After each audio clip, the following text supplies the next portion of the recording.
is Benji Cole, son of Al Cole from CBS Radio and host of People of Distinction, the talk that gives an in-depth view of some of the most dynamic, intelligent, and successful people on the planet. Run to our website, peopleofdistinction.org for more info, or you can always email me directly at benji@alcoleenterprises.com. And on the line with us today, we have Marc D. Rappaport.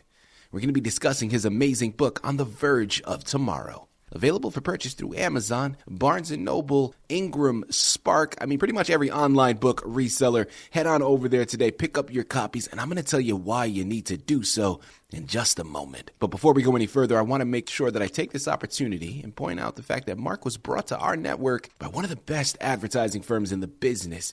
And people, you already know I'm talking about CITI of Books. So listen to me. For my writers out there, if you have gone through your process, you have spent some sleepless nights creating your masterpiece, and now you find yourself in a precarious position because, now you need help moving the book you just finished writing. Well, I'm going to give you some fantastic advice. Contact CITI of Books. They're one of the best in the business to do it, and people, this is exactly what they specialize in. So head on over to cityofbooks.com today and gather all of the ways that their fantastic team is going to help maximize your creative endeavors. And listen, it is an absolute pleasure to have Marc here on the line. And people, listen, I'm saying you are going to want to have your notebooks ready. This is such an informative book. It is a true pleasure to have him here because his book, On the Verge of Tomorrow, showcases technology that is largely unknown to the public. Okay, now the technology that is brought up in the book, it offers alternative forms of fuel and energy development. The book itself was created to really help address the climate change issues that we currently have going on in our world. And I know it, all right? Listen, I get it. I just hit that hot topic button. I brought up climate change, and depending on your background in the community that you represent, you may just outright disbelieve in climate change. Well, listen, people of distinction, we're not a political podcast here, but I'm unapologetically going to say that I firmly believe in climate change. I feel it every single day. And this is a book for me, and I know for so many of you out there as well. I'm telling you, Marc is on the precipice of precipice for us, and he's been doing this for years. But he's on to something big. He's on to something great. And we're only going to scratch the surface here today, people, okay? We're going to cover some of the highlights of the book. But by the time we've concluded, you're going to run to Amazon and Barnes & Noble, Ingram, Spark. You're going to need to pick up copies because you're going to understand how valuable this book truly is. And at the end of the day, don't take my word for it, take Marc's, okay? It's his book, he's written it, he's done the research, and he's going to be able to articulate it much better than I ever could. So like I said, sit back, strap in, and have those notebooks ready. Marc, first and foremost, welcome to People of Distinction, and thank you very much for being a guest. How are you doing today, sir? Well, thank you, Benji, for interviewing me, and I'm doing very well today. Fantastic, man. That's wonderful. And listen, it is a true pleasure to have you as a guest here with us, Marc. I said it in my opening, but I truly believe it. I think what you're doing here is something that's needed. It's so informative and done in a way where it doesn't come across preachy, right? It doesn't come across like a lecture. It really is something that's easy to read for the everyday person. And I'm right there, man, because I'm that everyday person, Marc. And I love what you're doing here, man. So again, it's a true pleasure. Before we jump into the book, Marc, tell us a little bit more about your background, man. Who is Marc D. Rappaport? Well, as a background and how I got so involved in renewable energy and alternatives and conservation goes back to early childhood. My father, it's in the book, my father took me to a nuclear research facility at Princeton when I was 5. And physicists there explained to me as I looked through a green glass into this illuminated room, the explanation of what uranium was, what radioactive material is, how poisonous it is, how dangerous it is. And years later, it turns out, as a top physics student and math student in high school, growing up in the Bay Area, our physics teacher took myself and another student to the UC Berkeley nuclear research labs, and I had a great opportunity to conduct an experiment where I fired a neutron into the cloud chamber and got to watch subatomic particle arrays and have discussions about muons and quarks with the physicists there at Berkeley while I was a high school student. That is many years ago. Mm-hmm. That experience, and then walking out of the research environment where you have to go around right-angle corners to mitigate any radioactive material escaping, also provided additional insight into what would potentially be the hazards of radioactive poisoning. And so I started my research and studying as a way to find an alternative and understand the diversity of our opportunities that were being overlooked. And then in 1971, with a friend, I built a solar hot water heater out of recycled materials and proved you could get scalding hot water out of a little 4x8 hot water heater in Oregon, which was sort of stunning at the time, because nobody thought the Northwest, where I live, would produce real solar activity. Yeah. But it really shocked people. So from that, I went on to work for several years on the construction of the Trojan nuclear plant as a journeyman carpenter. So I learned all of the intricacies of nuclear power, which was in conjunction for me having a greater understanding of the power systems there, since I had already invented a geothermal, a solar thermal hybrid power system that I won the basic patent for in 1978. In 1979, under the Carter administration, I had won a multi-million-dollar research and development proof of concept grant, which unfortunately was canceled when Reagan came to office.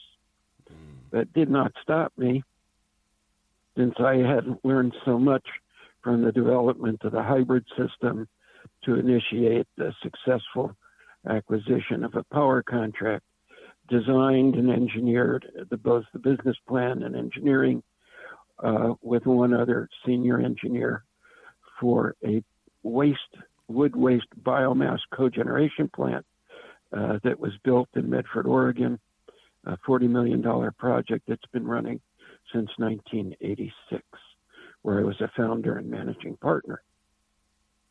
Mm-hmm. Subsequent to that, there are more events where one of the highlights I feel is I was invited to make a presentation at the first sustainability of the planet at a conference in Stockholm, Sweden, hosted at the Nobel Institute. 14 of us were invited presenters, as well as a number of European leading scientists, to discuss what could be done to impact sustainability across the planet. And I was the only American invited to that conference as a presenter. I've had papers that I did for the White House under the Clinton administration that produced an executive order creating the Biomass Coordinating Council, served on panels for the Western Governors Association Biomass Task Force representing Oregon, and chaired Washington International Renewable Energy Conference as chair of the Biomass Fuels Conference, where I had a panel of 6 of the world's leading scientists discuss biofuels in 2008. You know, people, can we just say, I can have an entire interview with Marc just on his resume, because my goodness, man, this guy is impressive. Could we have selected a more perfect embodiment of a person of distinction to be on our network? You know, when we talk about this book in the subject matter, one of the first questions that come up is, okay, well, who is the person writing it, and are they qualified to be giving this information? Well, people, there you go. I mean, listen, if you don't think Marc is qualified, you're clearly asleep. We have just scratched the surface on his resume. I'm sure there is so much more. But to tie it back in, because, of course, this interview is not about his resume. We wanted to start there, but it's all about his book On the Verge of Tomorrow. Marc, my follow-up question, man, thank you for everything you've stated. Your book offers insights into different alternative technologies that are either created or in the process of being created. Well, please, we don't want to go into all of them, but can you talk to us about maybe one or two of them that are discussed in the book so our listening audience has a bit of a snapshot of what to expect? Sure. One of the things that's recently come about as a consequence of that conference in Washington on biofuels is Virgin Air just flew one of their big jets from London to New York on renewable aviation fuel. Wow. 100% aviation fuel not from fossil fuels. Another example is I just saw an email from the Department of Energy that I get that they're going to move forward, and it's in the book where I talked about, and I get that book got started well over 5 years ago, a geothermal heat pump. Geothermal can be powered with solar heat pumps, so the combination of a heat pump that's ground sourced with solar driving the electricity means people would have heating and cooling even if the main systems went down. They've projected a substantial savings in transmission and distribution costs by implementing this new technology for low temperature heat pumps, as an example. So you have aviation fuels, you have new heat pump technology as two examples. Weatherization and conservation. People have built homes in New England or in Colorado which are 100% sustainable, renewable, with solar and maybe a wood heater. Love that. Like Rocky Mountain Institute has demonstrated. Marc, this is exciting stuff, right? I mean, this is, again, very good for the environment, right? And for our future world, but also for someone like me that is a novice, right? And is just new to all of this. This is very exciting. So now I want to switch gears because you talked about, of course, Virgin Airlines and what they've been able to do. So we know that these big companies, or some big companies, right? Not all of them, but some big companies are doing their part, or at least doing something, right? And moving us in that direction. Well, Marc, I know that your book is not just about what these major companies have to do. As I mentioned in my opening, and I think you would definitely agree, when it comes to reversing the climate change issues that we currently see in society, everyone has a part to play. So, Marc, for the everyday person, what are things that we can do to help alleviate the problem? Well, one of the things I point out, and it's specifics, I did it for myself years ago. I converted all of the incandescent flood lamps, spotlights in the house to the LED lights. One LED bulb is 6 watts. I replaced 6 that consumed 60 watts apiece. So that would have been 360 watts, now replaced by 36 watts. An immediate savings. Using the new LED lights, and there's high intensity and the soft white. But if people would go to their utility, they may get a free exchange of their old incandescents to LED lights, and that will immediately save them money on their electric bill. That's one of the suggestions. I love that. That is very easy. Go to Home Depot, go to Lowe's, it's a done deal. Mm-hmm. Or your utility, and they'll give you the bulbs for free. Another is weatherization on your house. There are new programs where you can, if you have an older house, if it has metal frame windows that are single pane, you can go to new insulated windows using a thermal plastic frame, and just changing out those windows will immediately save you money, as an example. Weatherizing your house. And now the program is going to be implemented across the country for greater weatherization. That had been going on in some New England states for low income, for senior citizens to save money on their heating bills. Another example, very simple. If you live in the South, the Southwest, use a white paint. It's a roof paint that's white on your roof instead of black. That will lower your air conditioning bill. Those simple things like that. For people who live in apartments, they can go to there are several places that they can donate for planting trees in their name, and they can offset some of their carbon footprint by donating to the Arboretum Foundation. Two-part question here with this next one. I think it's safe to assume, but you know what happens when you assume, Mark, so I'm not going to do that to you. I got you here on the line. I'm going to go directly to the source. First and foremost, who would you say is your intended reader for the book, and what is the main message that you hope that they pull from it upon completing it?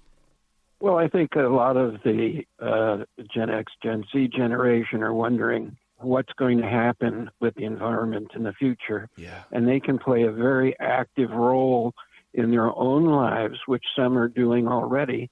But this provides some very direct, simple answers and suggestions. It's all to help people initiate their own activities in their own world to save themselves money and do their part for saving the habitability of the planet.